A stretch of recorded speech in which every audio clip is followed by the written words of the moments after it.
Chapter 22.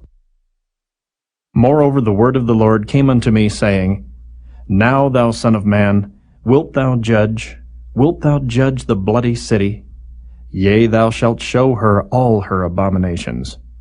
Then say thou, Thus saith the Lord God, The city sheddeth blood in the midst of it, that her time may come, and maketh idols against herself to defile herself.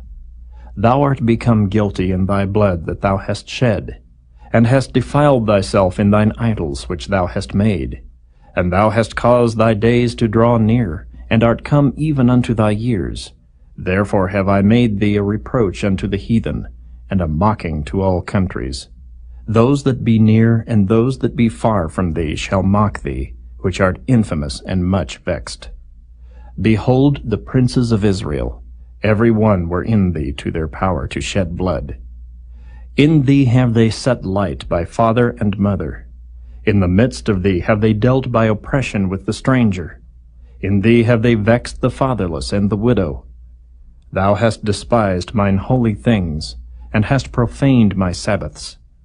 In thee are men that carry tales to shed blood, and in thee they eat upon the mountains. In the midst of thee they commit lewdness. In thee have they discovered their father's nakedness. In thee have they humbled her that was set apart for pollution. And one hath committed abomination with his neighbor's wife, and another hath lewdly defiled his daughter-in-law, and another in thee hath humbled his sister, his father's daughter. In thee have they taken gifts to shed blood.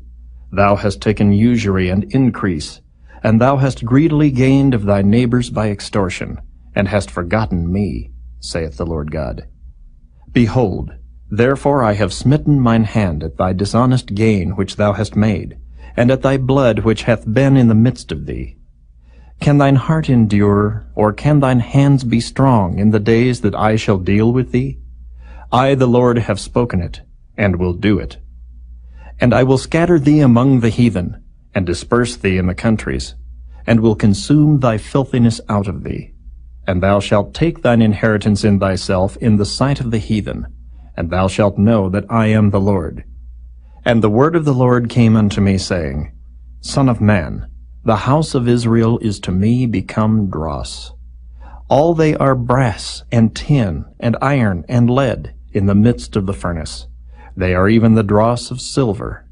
Therefore thus saith the Lord God, Because ye are all become dross, behold, therefore I will gather you into the midst of Jerusalem, as they gather silver, and brass, and iron, and lead, and tin into the midst of the furnace, to blow the fire upon it, to melt it. So will I gather you in mine anger and in my fury, and I will leave you there, and melt you. Yea, I will gather you, and blow upon you in the fire of my wrath, and ye shall be melted in the midst thereof.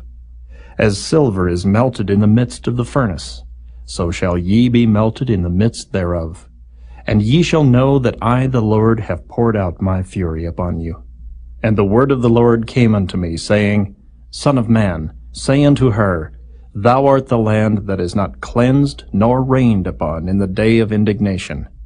There is a conspiracy of her prophets in the midst thereof. Like a roaring lion ravening the prey, they have devoured souls. They have taken the treasure and precious things. They have made her many widows in the midst thereof. Her priests have violated my law, and have profaned mine holy things. They have put no difference between the holy and profane. Neither have they showed difference between the unclean and the clean, and have hid their eyes from my Sabbaths, and I am profaned among them. Her princes in the midst thereof are like wolves ravening the prey, to shed blood, and to destroy souls, to get dishonest gain. And her prophets have daubed them with untempered mortar, saying vanity and divining lies unto them, saying, Thus saith the Lord God, when the Lord hath not spoken. The people of the land have used oppression, and exercised robbery, and have vexed the poor and needy. Yea, they have oppressed the stranger wrongfully. And I sought for a man among them that should make up the hedge, and stand in the gap before me for the land, that I should not destroy it. But I found none. Therefore have I poured out mine indignation upon them. I have consumed them with the fire of my wrath. Their own way have I recompensed upon their heads, saith the Lord God.